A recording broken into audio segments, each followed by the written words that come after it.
You've got it. You better stop it. Ooh. You've got it. You've got it. We're excited to welcome Kristen Holmes to the podcast today. As Vice President of Performance Science and Principal Scientist at Whoop, Kristen blends her academic and applied backgrounds in athletics, coaching, performance technology, psychology, and exercise physiology to drive research, education, partnership, and product development initiatives to strengthen Whoop as a leader in human performance. Kristen's research is focused on understanding the effect of sleep, circadian, recovery, and load behaviors on our physical, mental, and emotional resilience. Kristen was a 3-time All-American, 2-time Big Ten Athlete of the Year at the University of Iowa, competing in both field hockey and basketball, and a 2021 University of Iowa Hall of Fame inductee. She was a 7-year member of the U.S. national field hockey team and one of the most successful coaches in Ivy League history, having won 12 league titles in 13 seasons and a national championship at Princeton University. And I'll just kick this off by saying that, we have been really looking forward to having Kristen on and honestly a representative from the wearables space on the Ready State podcast, because you and I are fans of wearables. We've been testing all of them out over the years, and we love to test and track data. But I think more importantly, it's super interesting because these companies are collecting a massive amount of really interesting data on some of our most important health behaviors. Yeah, and really one of the things that I appreciate is that Kristen comes from a performance background herself. So imagine viewing all of this amazing technology through the lens of what would have been important to me as an athlete, and then what would have been important to me as a coach. How could wearables, especially at a team level, have helped me get the most out of my athletes and help my athletes remain healthy and happy and sort of more resilient? And I think the other thing that is extra cool is that, in this time when we're all learning that there's not enough research on women athletes, because most of the research is done on men, that's another way that these companies are able to deploy some of this data they're getting, is that they're getting a ton of data on women, and they're able to, figure out a lot of interesting information that I think can help women's performance in particular overall. Yeah, if you jump into Whoop, there are a whole lot of women. This is not a podcast just about women, but it's great that we have a chief scientist who happens to be a badass woman also looking at how do I serve 50% of the population, which is typically very underrepresented, underreported. There's a lot more to this podcast, but that's just some of the highlights, and I hope you guys enjoy our conversation with Kristen Holmes. Kristen, welcome to the Ready State podcast, and I'm just going to kick it right off that you and I were lucky enough to spend some time together in this fall in DC, helping to advocate for women's performance and more research on all things women's performance and health. And I just want to say that you were awesome and you did a great job, and it was so fun to hear you speak and really inspiring. So that was great to do that with you. So welcome to the podcast, and thanks for being awesome. Oh, I appreciate that so much. It was such an honor to meet you there. And I had the opportunity to meet Kelly a while back at a human performance summit. And gosh, I was in California, I think, and must have been three years ago, maybe. A million years ago, it feels like now. Yeah, I think was this it is in the pre-pandemic. before times? Yeah, before times. And Yes. just everyone, so we know, full transparency, we have 1,000 points of contact and overlap. So just so everyone knows that we are very familiar with our current guest. Okay, so I do want to delve a little bit into your background. And first, I would love to hear about, if you could share with our audience a little bit about your athletic background, which is really cool and very extensive, including you being a Hall of Famer. So I'd love to hear about that. And then maybe at the end, if you could just sort of let us know if your experience as an athlete informed what you are now doing. Yeah, I was a two-sport athlete in the Big Ten. So I know your daughter is currently at Michigan, so go Big Ten. But I played field hockey and basketball at the University of Iowa, and then I went on to play for the U.S. team for 7 years in the sport of field hockey, and then coached. I was a Division I head coach at Princeton University for 13 years, and coached at my alma mater for a few years as well. So athletics has been core to my experience and has informed everything that I've done in my career outside of athletics, it's been a huge part of how I think about performance and performance education, and has definitely been the inspiration behind all the years of academic grinding that I've done to understand kind of the connection between the physiology and the psychology, and how that plays out in high stakes, high stress environments. Let I me, guess I the want core of my to, I want to research. double click on your sort of just personal experience for a second, because it is personal to me. I was an athlete, injured athlete, really put me on the Mm, course of trying to understand, work backwards. mm. Real quick shout out to UNC Chapel Hill and their amazing new head coach in field hockey. But I just wanted to say Karen, that I coached here, her when she was just oh my gosh, that's even a more little. amazing. She, You are an athlete and a user, and then you're a high end user. Then you are on the other And by side. like high-end user, you mean coach? Yeah. Okay. And then, no, a national team. And then you're on the other side, and you can sort of have this experience of, let's just say that you and I are, and the three of us are no longer in our 20s, but the way we did things in the 90s isn't necessarily what we're asking of this student body now, this athletic body. And then you go further on the other side of really being able to look backwards and make a set of decisions about what's important and the real use cases of trying to manage high school athletes, college athletes, Mm. national team athletes. How has that sort of experience shaped a little bit of your approach to working with the best athletes in the world Mm. and their Well, I think organizations? I mean, very simply, I recognized when I was coaching that what I was doing to my athletes in the 2 hours of training had absolutely no relationship to how they showed up tomorrow. Right. It didn't predict recovery and capacity and readiness in any way. So I started expanding my view of okay, it's not how I'm training them. The load that I'm putting on them is not dictating how they show up tomorrow. I was able to create a model where that was very clear to me. I was taking an external load, internal load, subjective load, and it was nothing that I was doing in training. These are elite level athletes, so they're highly trained relative to the general population. And when you're in a maintenance phase of training, there's not much you can do to move the needle physiologically, right? In a 2 hour period. So it was very clear to me that it was all the other aspects of their life in the other 22 hours that they're away from me that predicted how they were going to show up tomorrow. So to not have that in my model in an intentional way, I was missing a huge piece of the performance puzzle. And, frankly, I was not being, I think, the best coach I could be to them by not understanding the impact of those other 22 hours. So this is sleep, it's hydration, it's nutrition, it's fueling, it's how we're managing relationships, how we're thinking about these core psychological needs around purpose and efficacy and control. And, if those aren't in the model, we're not going to be able to develop the whole athlete. And that's what college athletics is about. It's education through athletics. And I was really committed to creating a model that wasn't just about the X's and O's, but really helped my athlete understand their body, understand their mind, how they interact, so they could show up as their best selves as often as possible across all the things that they care about in their life. So I have a feeling Kelly can relate to this intensely right now, because he has just been working as a volunteer coach with the Cal Women's Water Polo program as a volunteer human performance coach, Amazing. which has been really fun. And, I love he's it. working with them on all of the things that you are talking about.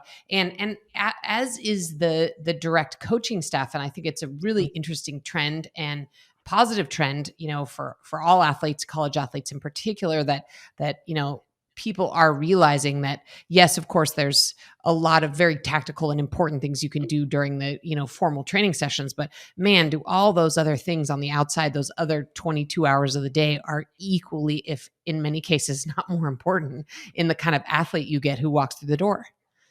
Yeah. And that's the biggest, having been inside, I feel like every high performance organization at this point, I mean, that is the biggest miss, is that they don't have an infrastructure that really takes into account these other variables in an intentional, thoughtful, way. And I think as a result, we missed the mark in terms of developing the whole person. So was your experience as a coach and starting to see sort of that, I don't know if disconnect's the right word, between sort of that training period Let's and then call all it those opportunity. the opportunity between the sort of training period and all those other hours. Is that what drove you to get all the degrees?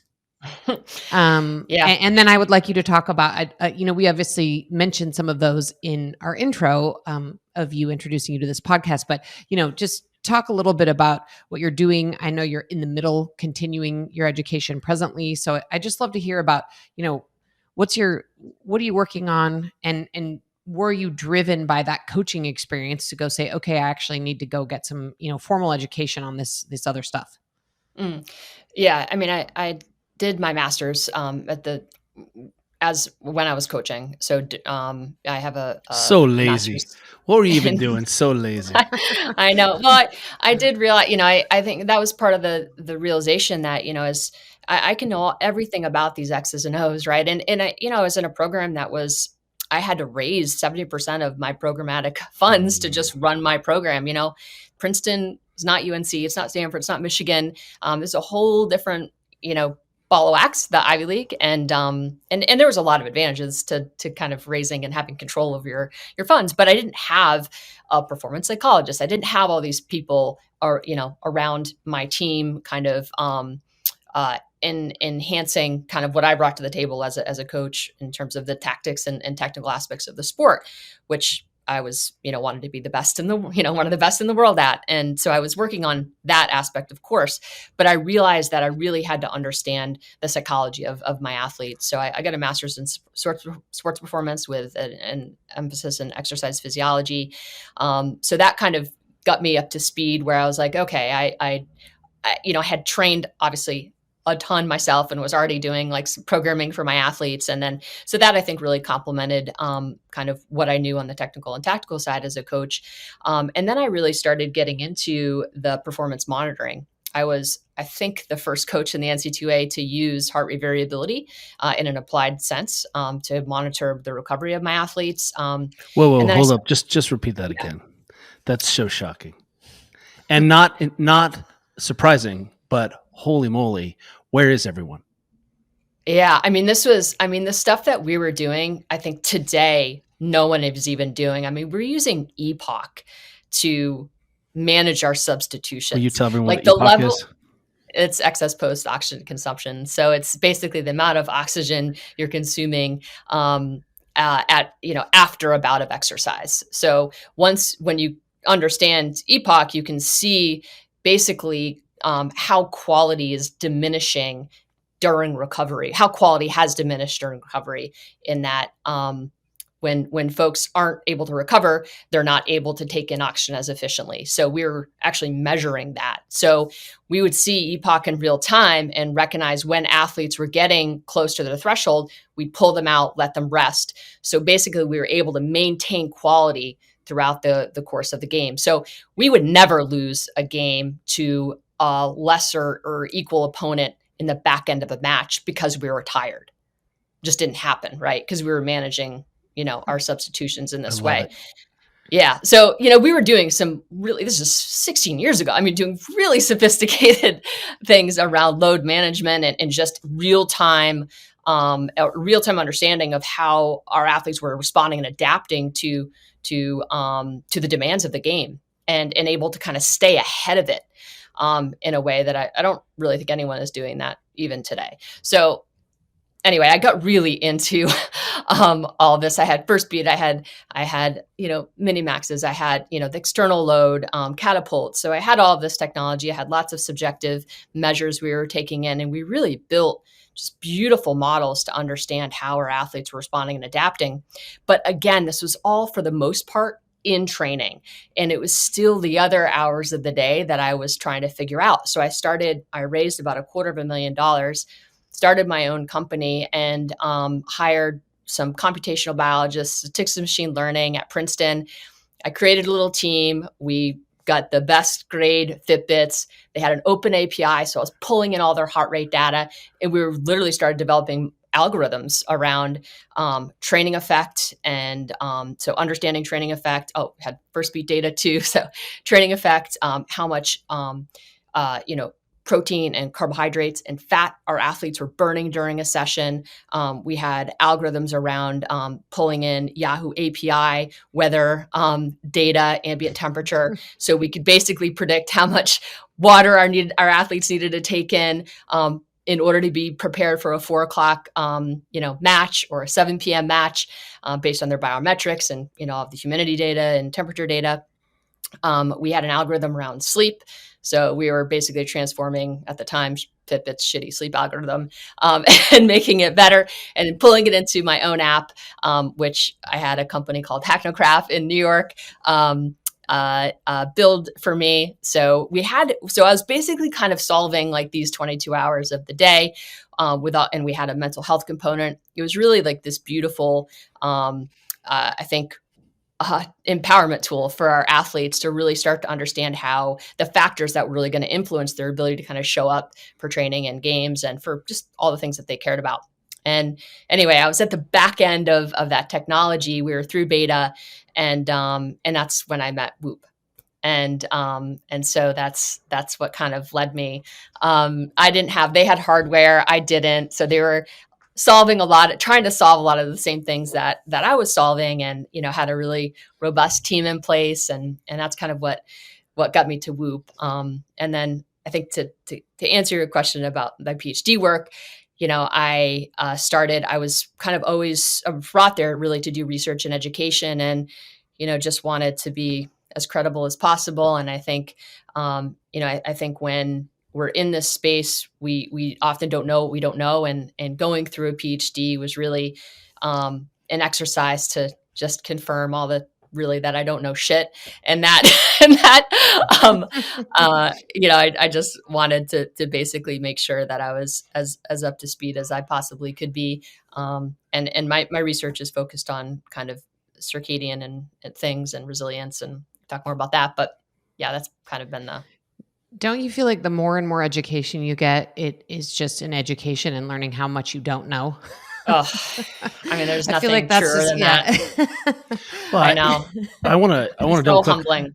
on something you're both saying is when we take the most sophisticated structure in a university, human brain, we put it in a physiology, which is equally as remarkable and robust and bomber.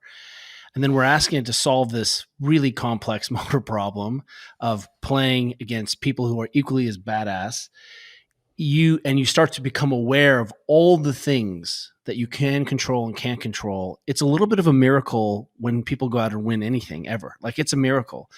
And some of those things are so unquantifiable. Team, do I feel safe? Does my coach, how do I interact?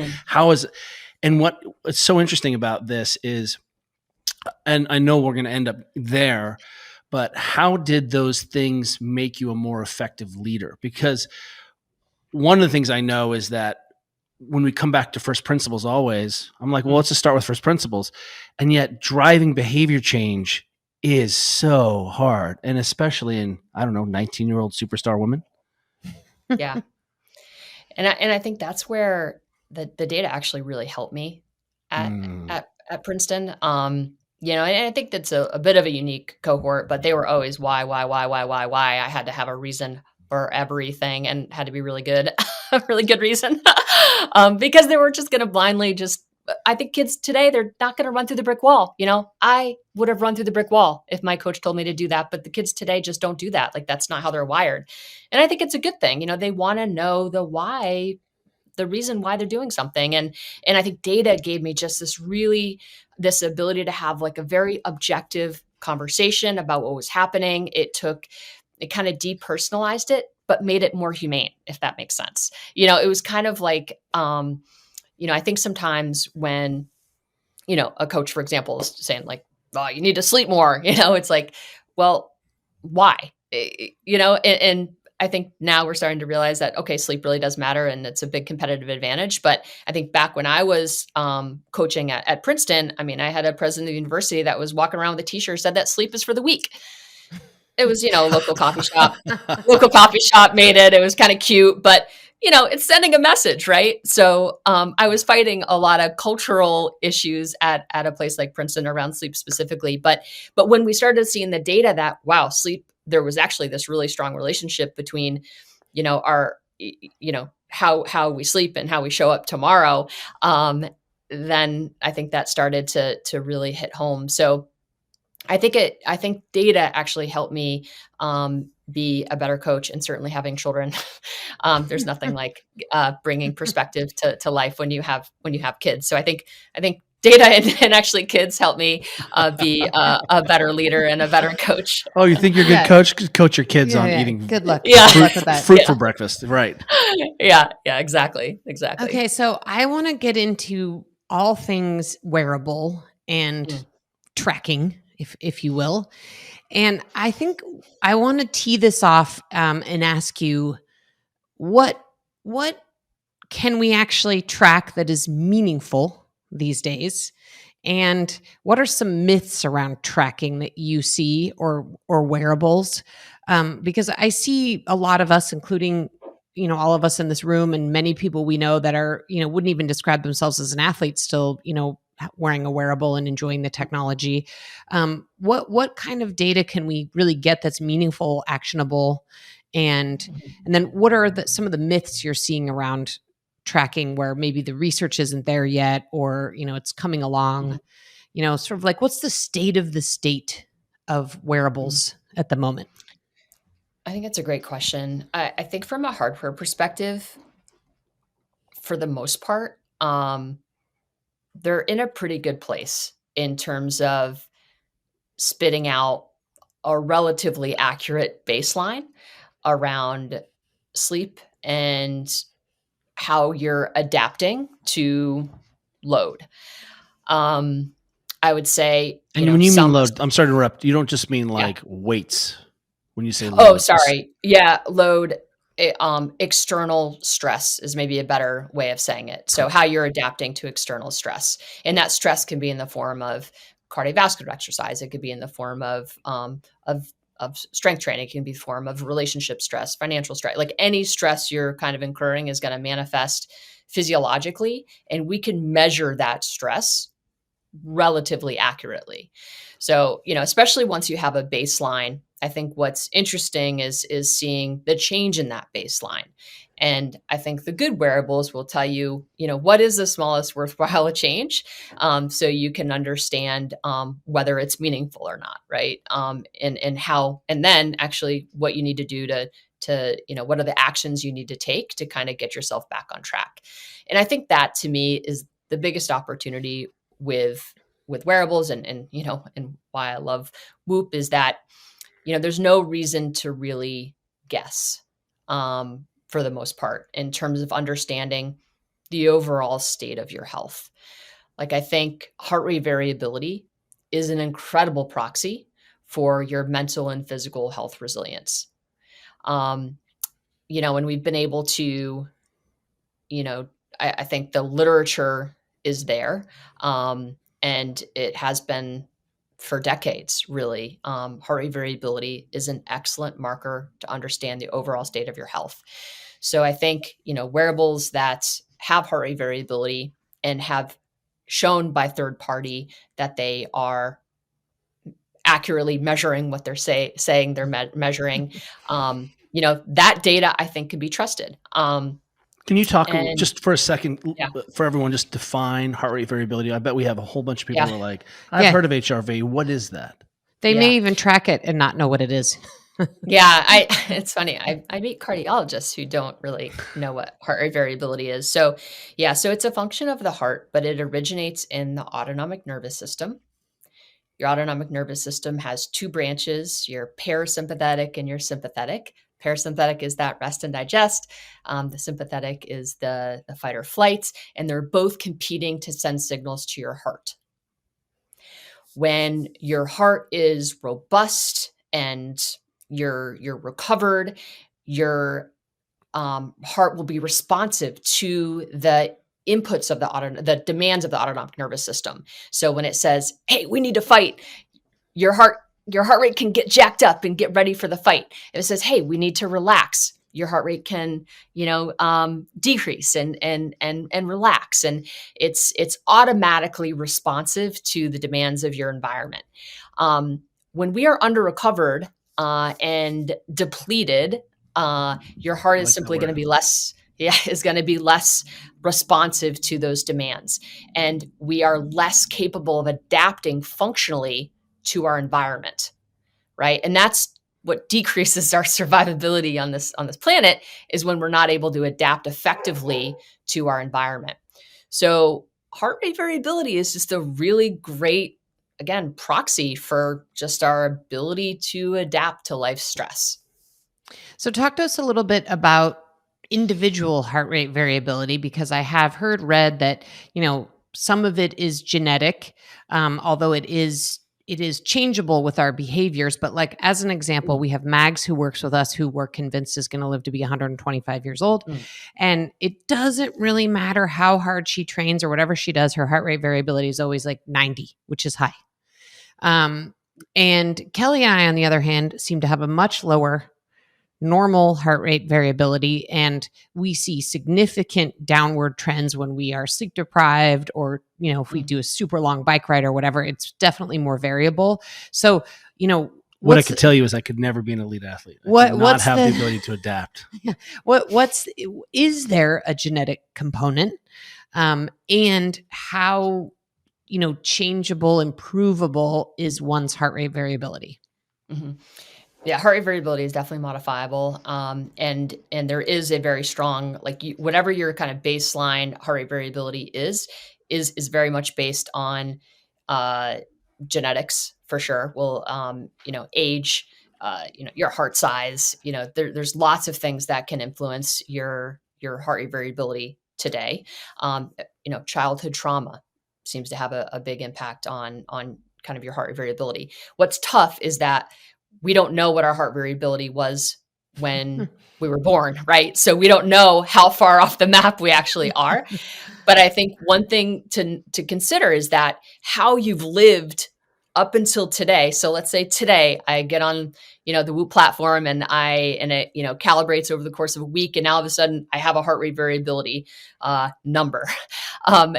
It's hard to know what that really means, because I don't actually have a true baseline, right? It's just, but I think what we do know is that every kind of behavior over the course of my lifetime, whether I smoke, whether I drink, whether I've taken drugs, how I've slept, is going to contribute to how I've trained, how I've managed my training relative to recovery. And all of those things are kind of going to add up to give me, my baseline today. And there's nothing we can really do about all of the past behavior other than taking control of our behaviors today.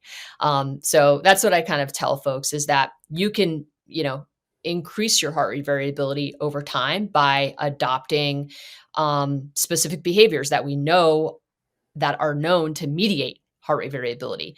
All of the circadian behaviors are going to influence heart rate variability to a degree. How you sleep, how you recover, how you train, your hydration, your nutrition, mobility, all of these things are going to impact your heart's responsiveness to the autonomic nervous system. I want to tell a story about when I became first HRV aware. We've told this story at least one other time on the podcast, but you will appreciate it, especially as a mom.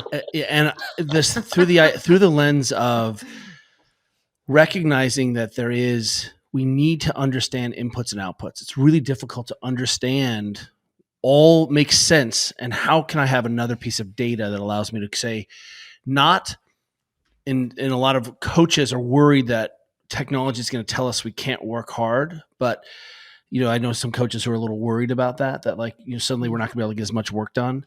But what we find is that when you engage with a series of behaviors that you can measure, you actually can work harder, which is sort of this hidden capacity that people No question. don't, right? So I've become Omega Wave aware, and one of my friends, early Omega Wave. Was this like 2010, maybe? Even earlier. Yeah, I've used Omega Wave. And I'm putting the sticker on my head, and I'm putting it on my hand. And Wait. I have to editorialize. he has to wake up and get up and be up for 15 minutes. And then he has to go back to bed and then start putting all these stickers all over his body. Go Just to ahead. get this baseline. At the time, I'm training for Molokai. I'm going to paddle the Molokai challenge. So I'm like, this is going to be really important for a middle-aged dad to be more elite than, I don't know, the other middle-aged dads. And I would get weird readings or it'd be wrong, and I would disappear on my wife while she was like managing our 2 infants at the time. And she'd be like, what are you doing? And I'm like, you just ruined my data and now I have to start again. I'm literally like trying to get 2 kids ready for school and like make breakfasts and lunches and I'm doing really tying their important science shoes and, here. Doing all the things. So- and Kelly's like in the guest room, Getting his attached HRV to the reading. Omega Wave. And I was like, that you're was- about to die. That was important for me because I recognized at that moment, wow, how we track data and how simple it is to capture this, and can it work in the background? That was my dream. And a few years later, I saw this thing called Whoop, and the first generation Whoop literally was like putting a Palm Pilot on your hand. It was big and clunky, and charging was awful, but it captured heart rate variability and resting heart rate in the night. So you got to wake up, and you had there. It was just there, and that I just can't show everyone or say what a revolution that was to be able to start to have this information and just know that it was in the background. And I have good quality data, and I didn't have to get into a fight with my wife and go into a Zen state to try to capture this info. And that was the first time I saw Whoop and the power. And it was also one of the first times I had heard an example that you were all using where athletes who were drinking even 1 or 2 drinks saw decreased cardiac function for a few days after those drinks. And they were stopping, they were limiting their drinking because they were finally seeing inputs and outputs and the connections between those things. So that was how I became Whoop aware. I just wanted to point out this sort of heart rate variability thing, because when we were able to start capturing in the background, life changed. Well, also that wasn't that long ago, really. And so, I mean, to think about how the technology's evolved just in, basically that 10, 12 years time frame it's astonishing. Yeah. Yeah. To be able to reduce the friction in elite environments has been amazing. I mean, I used First Beat at Princeton. So we were literally taking chest strap, a heart rate measurement before practice. They had to lay down in the locker room and, be quiet and still for 5 minutes so we could kind of get this heart rate variability measure. And it was, which is wrought with all sorts of, there's all sorts of problems related to that. But yeah, what Whoop has done to be able to put all of this on the wrist and is just, it's really, it has changed the game. And I think to show, Kelly, you point out the alcohol and HRV relationship. I mean, there's nothing, I don't know that there's another behavior that will more like profoundly impact your next day recovery than alcohol. But to actually see it, for athletes to see it on, in their app, and to see this relationship between the alcohol and heart rate variability. I mean, 89% of people on our platform reduce their alcohol consumption just by seeing, this relationship. And I can't even tell you how many athletes over the years that I've worked with have just literally quit drinking during their season, and have drastically reduced their alcohol consumption in the off season. So it's really, and I don't know that revelation would have happened without exposure to that relationship. So I think if nothing else, like that has been, I think, a wild victory. Yeah. Yeah. Yeah. So you touched on some of the things already sort of at a high level, and I'm hoping to like drill a little more into your circadian rhythm I think this research. is so interesting. But I think if you could just sort of give us a laundry list of like, what are the modifiable behaviors that would positively impact one's or improve one's heart rate variability? Obviously, or let's say reducing readiness, because heart rate. Yeah. Like, could we also look at heart rate? Yeah, and other things too, temperature. And I think we touched a little bit. I mean, I think we know, or at least you touched on, reducing or eliminating alcohol will make a huge difference, I think. But what else? And then, part B of that question, since this is where your area of research is right now, is maybe to sort of really elaborate on the circadian rhythm piece.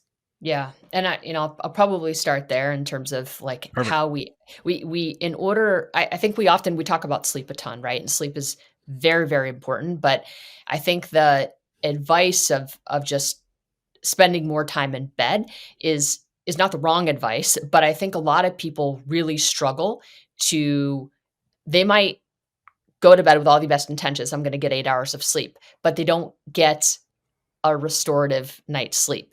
And the reason why that they're not getting restorative night's sleep is they're not tending to these circadian behaviors, which frankly are happening largely during the day. So we want to try to create as much alignment with the natural light dark cycle. And this is where modernity just absolutely screws us because we have access to light, and we have access to food, and we have access to these behaviors that impact our biological clock. And what's happening at a mechanistic level is our clocks expect things to happen at certain times. And the biggest cue to our clocks is the light dark cycle. And when we are engaging in behaviors at a phase of the light dark cycle, it puts huge amounts of stress on our system. That stress results in inflammation. It results in cardiometabolic disease. It results in, messed up hormone profiles. It really has a downstream effect in that it impacts every cell, this misalignment, every cell, tissue, and organ in the body. So getting more sleep is foundational and super important, but your path to that is waking up at the same time every single day, getting as much bright light as you possibly can within 20 minutes, getting as much light as you can throughout the day. Once the sun goes down, limiting your exposure to light, getting in a cool, dark, quiet, sleeping environment. Just those things alone will create a restorative sleep that we know is correlated with higher HRV. So your path to adaptation, functional adaptation and recovery and readiness is quality sleep. And there's a linear relationship between quality of sleep and heart rate variability. But your path to quality sleep is not just spending more time in bed. It's getting up at the same time each day. This is sleep offset, getting as much bright light as you can, light during the day, restricting light after the sun goes down so you can release melatonin. And I don't think we fully appreciate the role of melatonin. And this is another, when I think about the epidemic that, in terms of cardiometabolic disease, I think it is because people are not releasing melatonin. And melatonin is a neurohormone, and it basically is only released in the presence of darkness. So we have to, as a society, get control over our light behavior. And if you ask most Americans, they are looking at bright lights in the lead up to bed. So the strength of that melatonin is suppressed. And when we look at the pathways, okay, what happens is this light behavior influences our sleep onset, right? Which probably influences our sleep onset. So we call this night-to-night variability. And this night-to-night variability indirectly is going to impact your melatonin production. Your melatonin production is going to impact your insulin sensitivity. Your insulin sensitivity, of course, or whether you're insulin resistant or insulin sensitive, is going to determine whether or not you're metabolic, whether you function metabolically in an optimal way, or it can lead to metabolic dysfunction. So that's just one pathway. But I think that we don't necessarily think about how these behaviors impact melatonin, and melatonin has so many more, has such a broad impact on every aspect of human functioning. And I just don't think we appreciate that enough. Shout out Jack Cruz and Rick Rubin right here. This episode of the Ready State podcast is brought to you by our friends at Element. One of the things that we have been trying to observe, some of the advice from our best elite nutrition, sports nutrition, especially in endurance athletics, which is let's separate hydration from nutrition. And unless your heart rate is really, really, really high, you can probably eat something. You can eat a bar. Yeah, I you mean, can the eat a goal is sandwich. I think generally speaking, and the advice that we give to most people is that the goal is to eat food, Actual food. actual food Right. as often as you can. That means, though, we're oftentimes left in the lurch for, well, what do I do with this water? Just drink plain water? Well, turns out maybe that food doesn't have enough salts in it. So for a long time now, I mean, we drink it every day, but for a long time, we've been running Element in our water bottles and then taking food on our bike rides. And that has worked very, very well. Yeah, and also if you're someone who, follows a more paleo-like diet, or you're really trying to, focus What is primarily this, on 2010 paleo? well, if you're trying to focus on like fruits and vegetables and lean meats and protein and, avoiding a lot of ultra processed foods, it's possible you're actually not getting enough salt in your Yeah, diet. we've seen a lot of friends have to be like, oh, I should salt my food again, because they aren't. You're right. They're not getting any salt because they're not eating these ultra processed foods. I think the recommendation is that generally people are eating a lot of salt because they're just eating over processed foods and chips and stuff. But if you're not, because you're trying to go fast on the bike, or for me, be a little bit lighter on the bike, be less gross for my wife, turns out I need to make sure I'm adding salt back. Especially for those people who are discovering sort of endurance athletics as they get older, like biking or running or hiking. You've got to replace the electrolytes. You got to get the sweat. And same for all of you who are discovering the joys of sauning as you get older. Oh boy, here we go. Yet another place to really focus on, Element and a ham sandwich in the sauna is what you're saying. Restoring your electrolytes. I love it. Right now, if you order it through our link, you can get a free sample pack with all the Element flavors. Go to drinkelement.com/TRS. Interestingly, we just had Jared Hanley on the podcast from Nature Quant, and that company is quantifying how much time people are spending in nature. And you can actually get this free app Outdoors called Nature Dose that tracks, because assuming you have your phone with you all the time, it's sort of tracking how much Yes. time you're spending outside. And I mean, this also it just connects with exactly what you're saying, which is I think the average American is spending like a total of 120 minutes a week outside. So it goes without saying that light. The light situation is being disrupted, right? If you're just not going outside and you're only under LED lights all day long, like of course this light relationship is being disrupted. So I found that really interesting as you were talking. What about this is a shout out to our producer, Lisa. Sorry about that. I'll say that again. This is a shout out to our producer, Lisa, who is decidedly a night owl. What do the night owls do? And is it for them more about just having that consistent sleep wake time? Would that be a recommendation you do to a night owl? Because I know plenty of night owls who I don't expect will ever switch and not be night owls. But how can they mitigate their night owlness?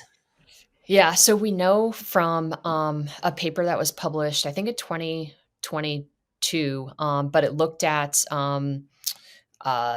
basically the brain circuitry and light timing and mood.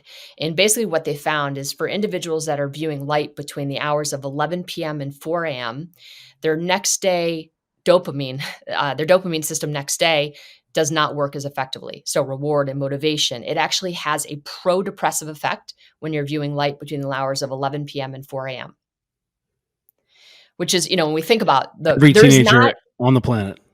I know. And circadian disruption is what we're saying, right? When you're viewing light at a phase of the natural light dark cycle, you're viewing light between the hours of 11 p.m. and 4 a.m. I mean, if you look at all the mental health issues, circadian rhythm disruption or misalignment is present in 100% of the mental health issues. So if we're wondering why in the holy hell we have all these mental health issues, well, that is likely a huge piece of the puzzle. So when it comes to night owls, I think that it's generally, yes, you might have, and I'm talking about healthy folks, people who don't have circadian phase disorders, right? These are individuals who are healthy. This notion of night owls is, I think society has kind of taken it to the extreme. And we know this from research done by Ken Wright, where a bunch of folks were dropped in Colorado. They had no exposure to artificial light. And within, I think it was like 48 hours, like a couple days, they all fell asleep within 30 minutes of each other. Amazing. And they had morningness and eveningness types, right? So people who were self-proclaimed evening, folks and the morning folks, and literally they all fall asleep within 30 minutes around 10 o'clock. So I think this notion that we have these evening folks who are who it's really just a preference. And I hate to be the bearer of bad news here, but there is a lot of magic that happens before midnight. And when we are bypassing our natural preference for sleep, so our biological preference for sleep, we are missing out on the melatonin release, which is, like I said, it's not just about making me fall asleep. It protects my brain. There's association between melatonin and brain volume, decreasing cancer risk, fertility. Like it spans everything that we care about from a health perspective is related to melatonin. So when we are, basically create a lifestyle that doesn't allow for this melatonin release, we will have short-term or long-term health consequences. There's really probably no way to bypass that. Let me ask you this. I have a couple things I want to circle around to.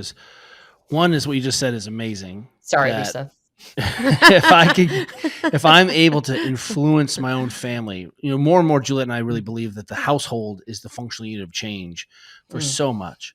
Totally agree. What you're saying here is that looking at these wake sleep cycle times, limiting light, what tactically, you have little kids or children. We're not saying they're little, but what would I do? One of them drives That's hills. right, I know. What would you do as a parent? All of this because, I always say expert this isn't me, but expert clinicianship is a sort of a compromise conversation between what the patient thinks is best for herself and what the physician thinks or the provider thinks is best for her. And we're always in this kind of dialogue between those two competing factions. And at some point people have to say, I'm going to experiment with this. And we recommend that. We're like, don't trust us. Go ahead and check this for yourself and see how this works for you. Your mileage may vary, but probably won't.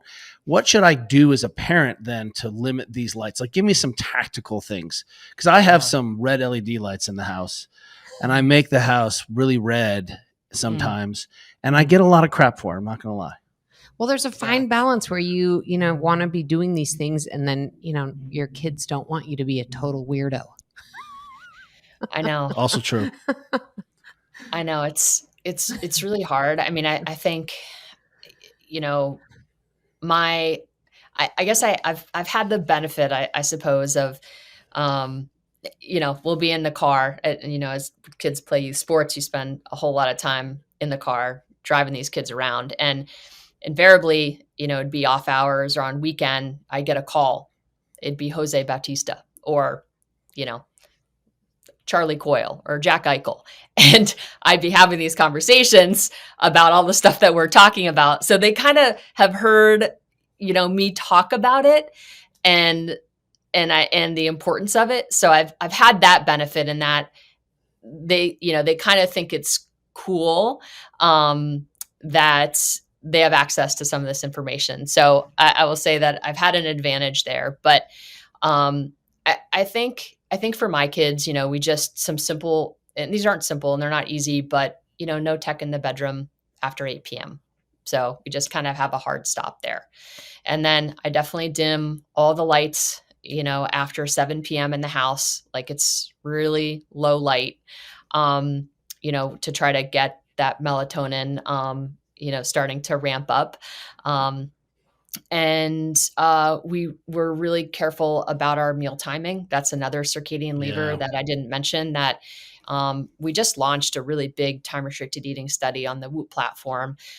This is an area that I think has a lot of promise because it's relatively low barrier to entry in the sense that you're not restricting calories and you're not really thinking about quality and content, although that's really important, but this is just thinking about timing. And we've seen that, regardless of what folks are eating, if they can consolidate their eating window, between 8 to 10 hours, preferably when the sun is up, because there is this really powerful circadian component in terms of food when we're eating it. and metabolic efficient, our metabolism and cardiovascular health. And so there's really strong research in that area. But just by consolidating your feeding window and You're saying like backing it up, not eating late at night. yes, potentially. once the sun goes down, you don't really want to put any more food in your body. Your body, those clocks that I talked about, those biological clocks, they're anticipating fasting after the sun goes down. They don't want it. They're not primed to metabolize. I'm Like just thinking about every parent picking their child up in the dark from these sports right now. Oh my God. Sorry, Caroline.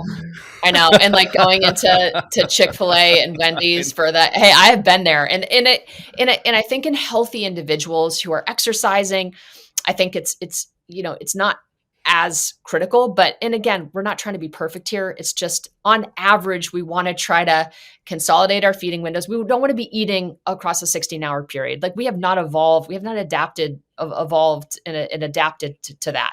That has serious repercussions and it puts huge amounts of stress on our body. So we want to try to, we want to make sure that after the sun goes down, we're not putting a lot of stuff in our body. That's definitely a lever that we can pull, and that parents can pull to kind of help their athletes, their kids get into deeper stages of sleep and have a more a better sleep experience. 8 p.m. no tech, and then just dimming the lights, and they've kind of grown up with it, so it's kind of all they know. But I think they feel. I love they go to people's houses and they're like, "Wait, we can. Wait, what's going on here?" Yeah. So this is just. I just want to talk about a couple other things here related to tracking. But before I do, I will tell you that after all the years of tracking, what I've noticed in my own sleep, actually impacts my sleep more than alcohol is eating too close to bed. I can have like a drink and I definitely will see an impact. But if I have a big meal pretty close to bed, all my metrics are tanked. So, so it's been interesting, and it's too bad because I'll be honest, left to my own devices, I would like to eat cereal every night at 9:00. So, so it's a struggle for me, but, did you grow up in the 70s? Yeah, I did grow up in the 70s. So, I would like to have cereal every night at 9, but I try not to. But the other thing that I've noticed that I don't do differently after all these years of tracking is I don't not train when my recovery scores are low. And I have a feeling this is really from like let's consider me like a lay person or like very recreational athlete as a 50-year-old woman at this point. Just a 3-time world champion recreational athlete.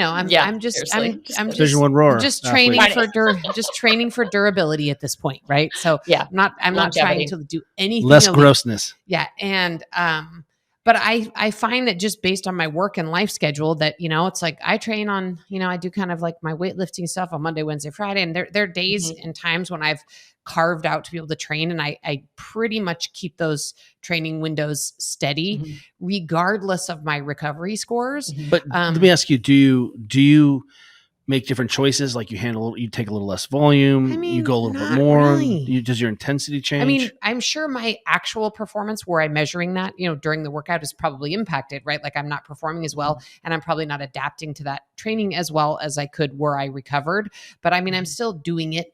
And I imagine I'm not alone there. It's like, I don't know anyone who's like, yeah, sorry, I'm not going to meet you for the Saturday 9 a.m. bike ride because I got a low recovery score on my Whoop last night. Like those are words I've never heard from anyone ever.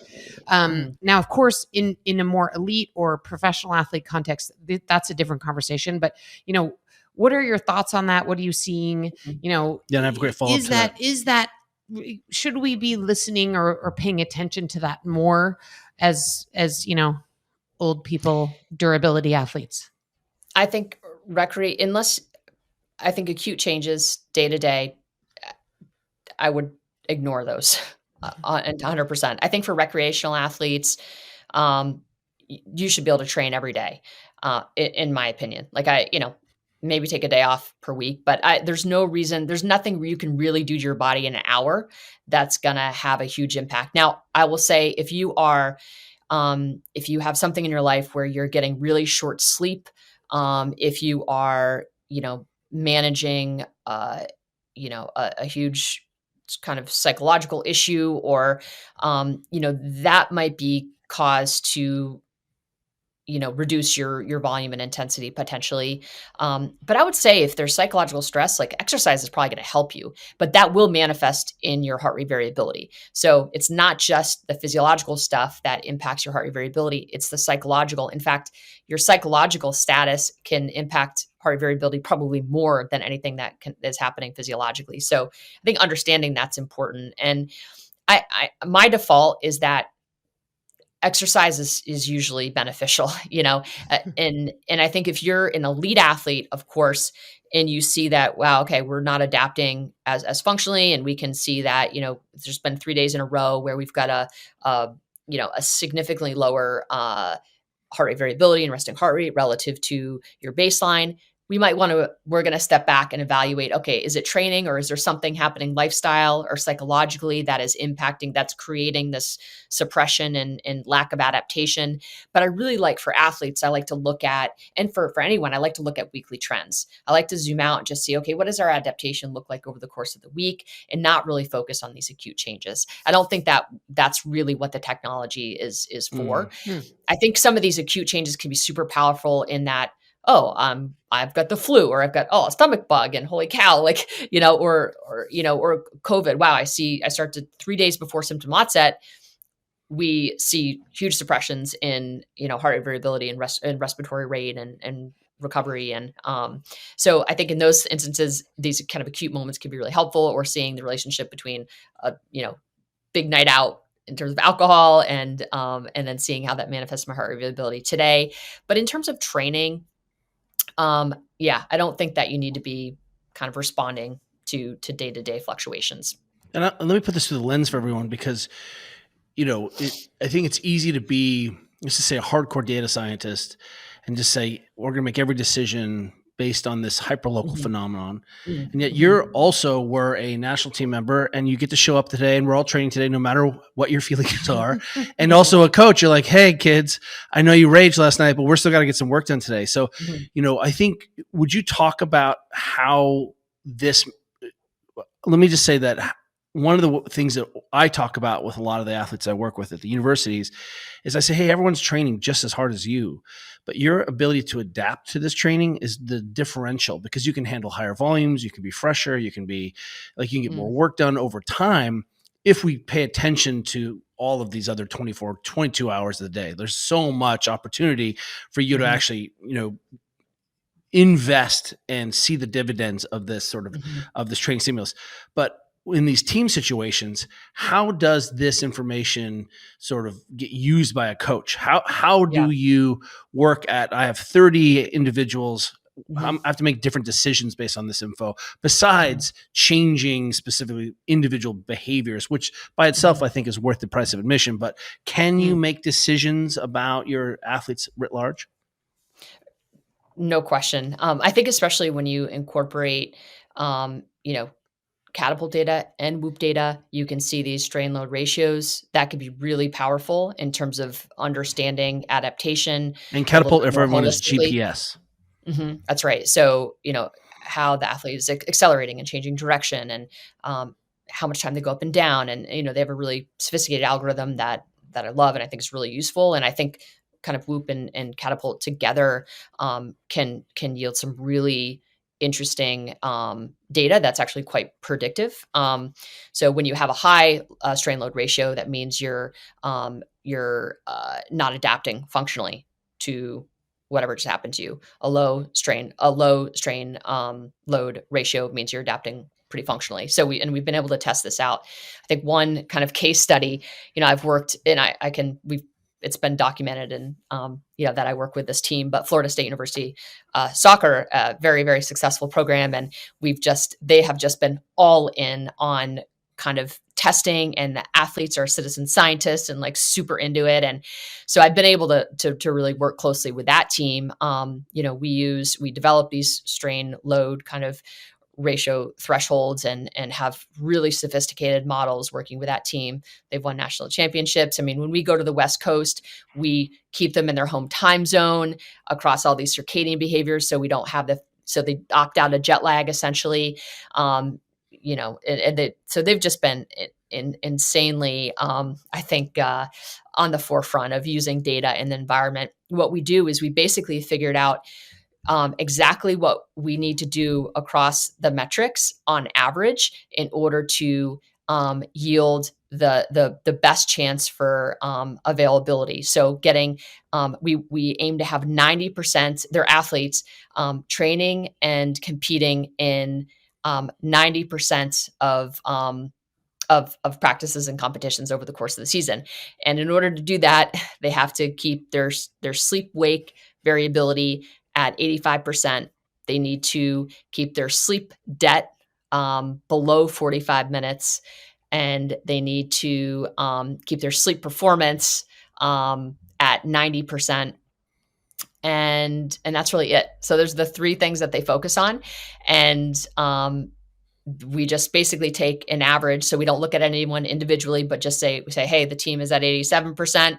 Someone's bringing down the average. You need to, Oh, I and love everyone, that. I love throwing everyone. That's really great. That's so great. It's awesome. And we would basically, for 2 years, I would every single Monday, I'd come onto a Zoom and I'd basically go through the data with the team and it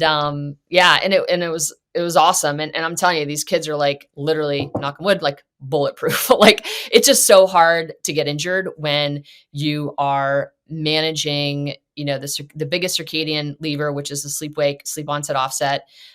When you're, keeping that sleep debt below 45 minutes is just seems to be like just the magic number across everything. I can go into all that research, but so we just focus on a few things. They just try to nail that as much as they can on average across a week, and it works. And this for every other coach out there. I got a definition. No. Every Whoop coach out there who's using this could have this access to their data. They could see this as a team and sort of average these things. That's possible. That's right. Yeah. Amazing. Totally de-identified. Yeah. I don't think you identified it earlier, but the sleep debt, because that was one of the big things you're measuring. What is that? So that's basically what Whoop says you need versus what you actually got. So your sleep need, it's a proprietary metric, but it basically takes in how much strain you put on your body. So how much cardiovascular load you put on your body, any naps you might have taken, and your baseline sleep need, how efficient of a sleeper you are. And what we've seen in the research that sleep debt, so every 45 minutes of sleep debt accrued, we see a 10% decline in next day executive function as measured by NBAC and Stroop. So these are kind of mental control tests. So we did a 6-month study. So sleep debt, we kind of validated sleep need and sleep debt with the study, in that we showed that there was a relationship between cognitive function and how much sleep debt we have. We also saw, and this one is so fascinating, so anyone who's a leader of anyone should be aware of this, but we saw with every 45 minutes of sleep debt, so this was a study with 120 CEOs, and we were basically pulsing their direct reports after meetings and testing or asking them to rate how psychologically safe they felt in those meetings.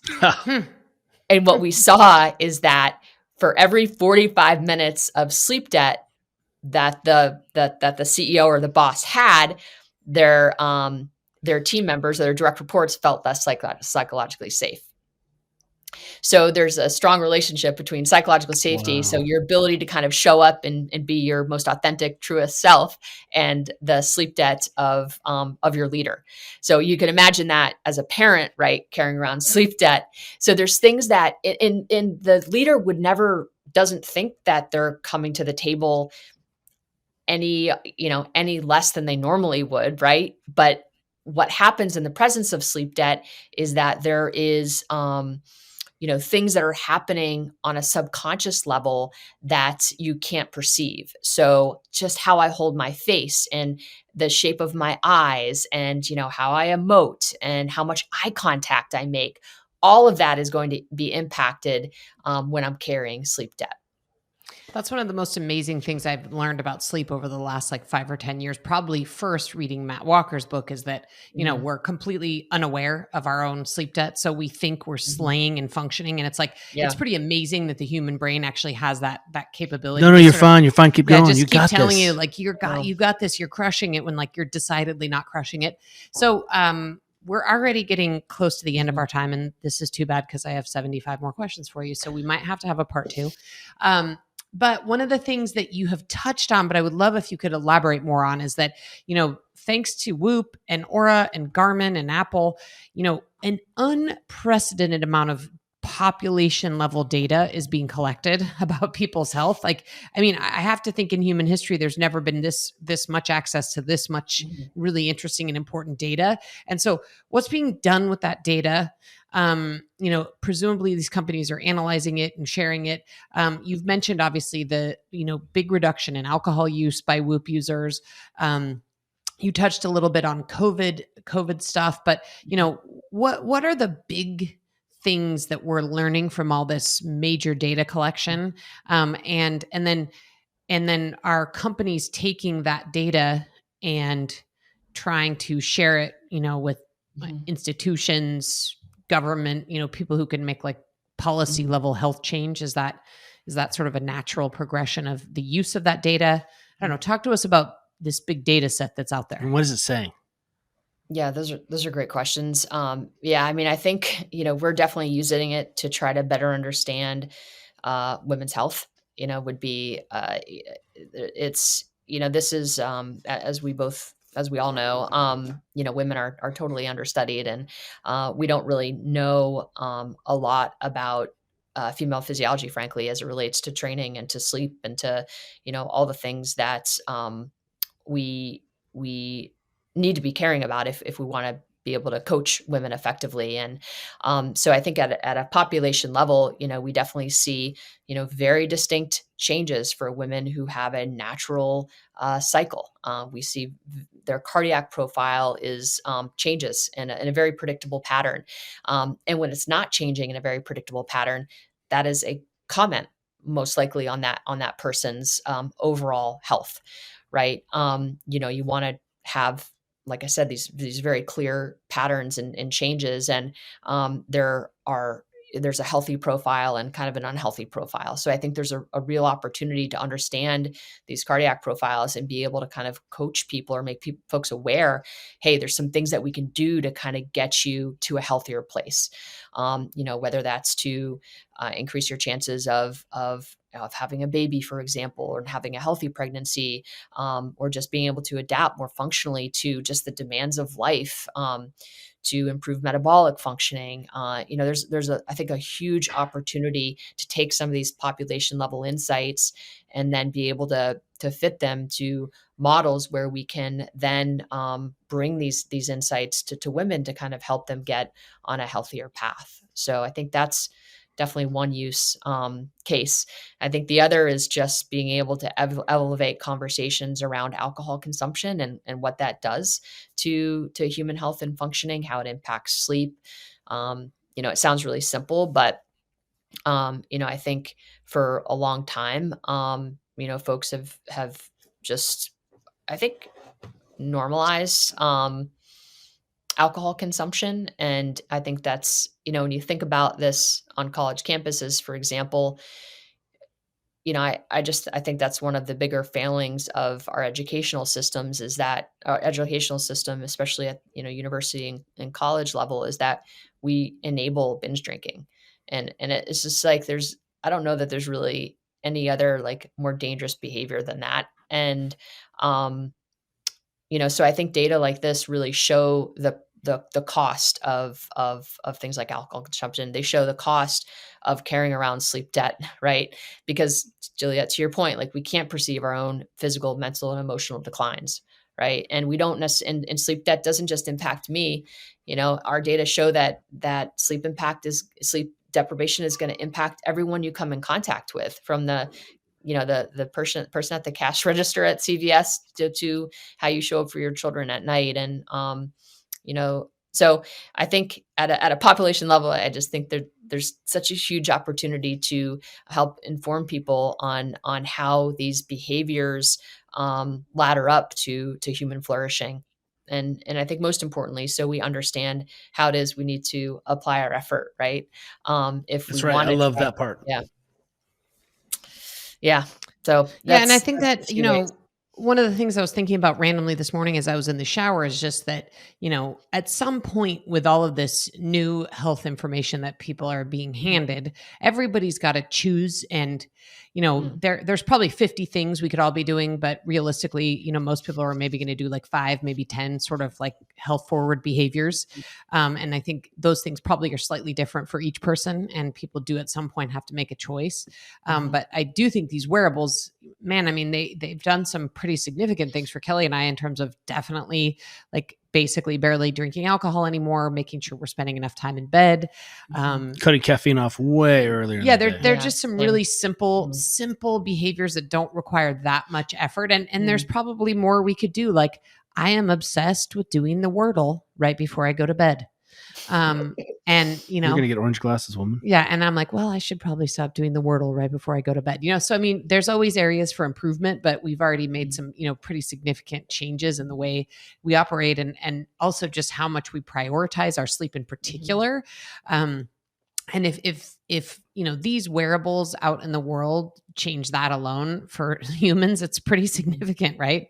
So I think it wasn't that long ago where it was still was a badge of honor to be the 4-hour sleeper, and I really do No. think that consciousness is starting to change. There's still a lot of work to do, I will tell you, though. And one quick story is that Kelly was on a podcast that was sort of outside the health and fitness space, more for creatives, I would say.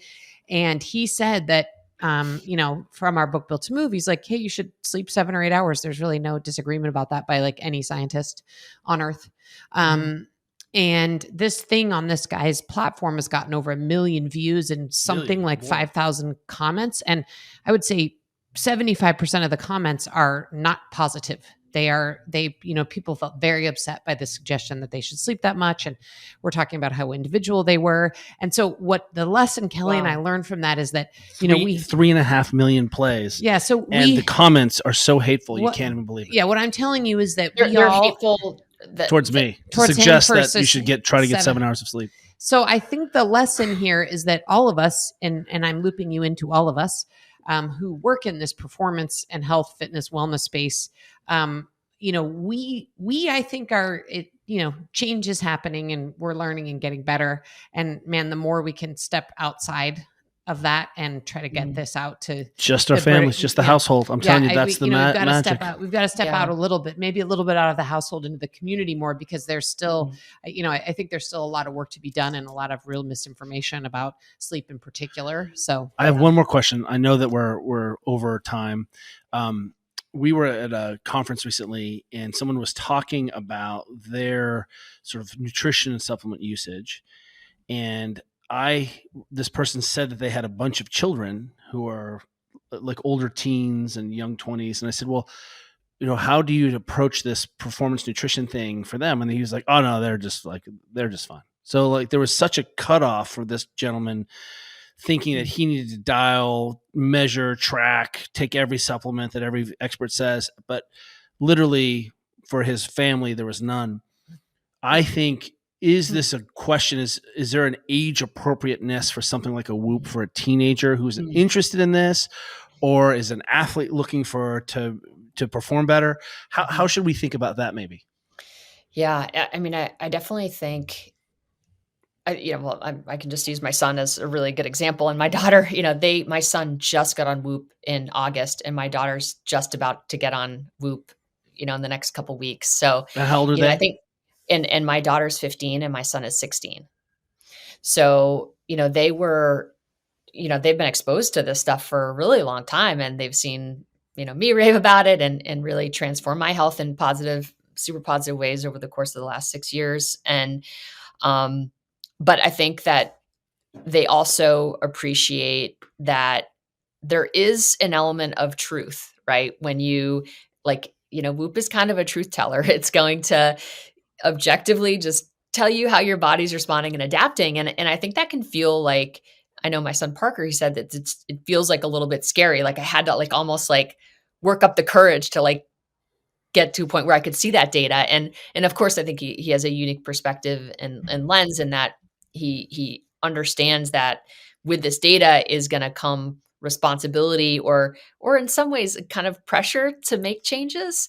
And I think he just recently became kind of ready for that. So I think as parents, like we have to understand that, data can be really powerful and it can cause stress and harm, right? If we don't have a framework on how to think about it. So, I mean, we try to keep it really light, really fun. We look at his strain during hockey practice and, and talk about recovery and kind of what that means. And, we look at trends. We don't get hung up on the day-to-day stuff. And, but he starts to see relationships between the input and his output, and I think it really has accelerated his wisdom around the lifestyle stuff that really supports his goals and his performance, and the stuff that kind of detracts from it.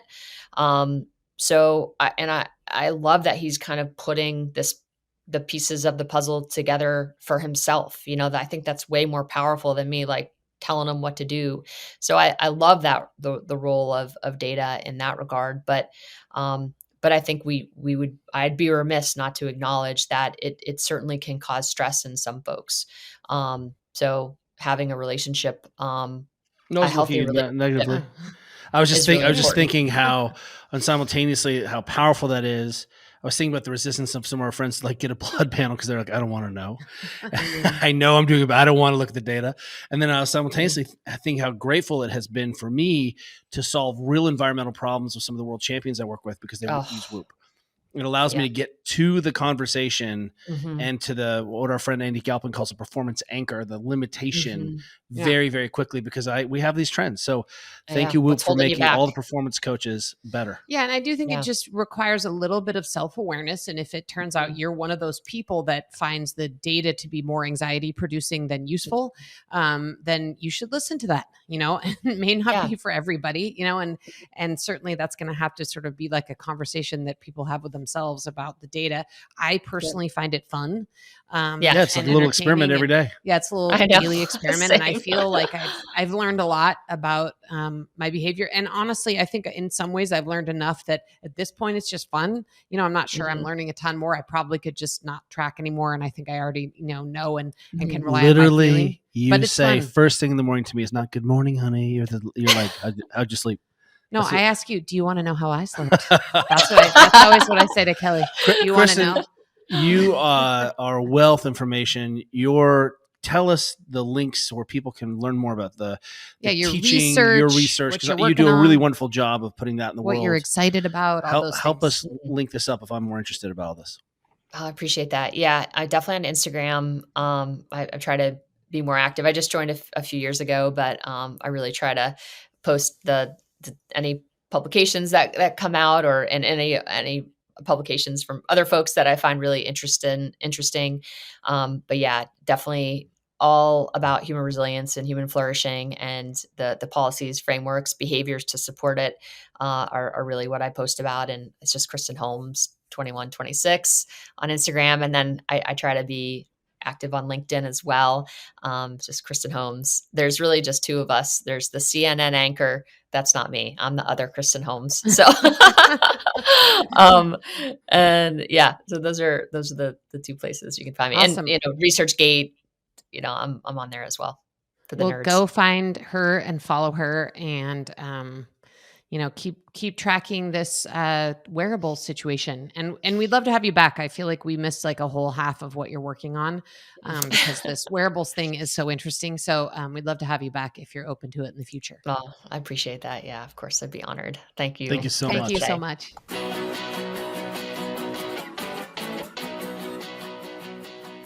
Thank you for listening to the Ready State Podcast. If you like what you're hearing, check out all our episodes here or at thereadystate.com. And be sure to subscribe and leave a review on iTunes to help others find our show. Check us out and follow us on Facebook, Instagram, and Twitter at The Ready State. Until next time, cheers, everyone. You got it. You better stop it.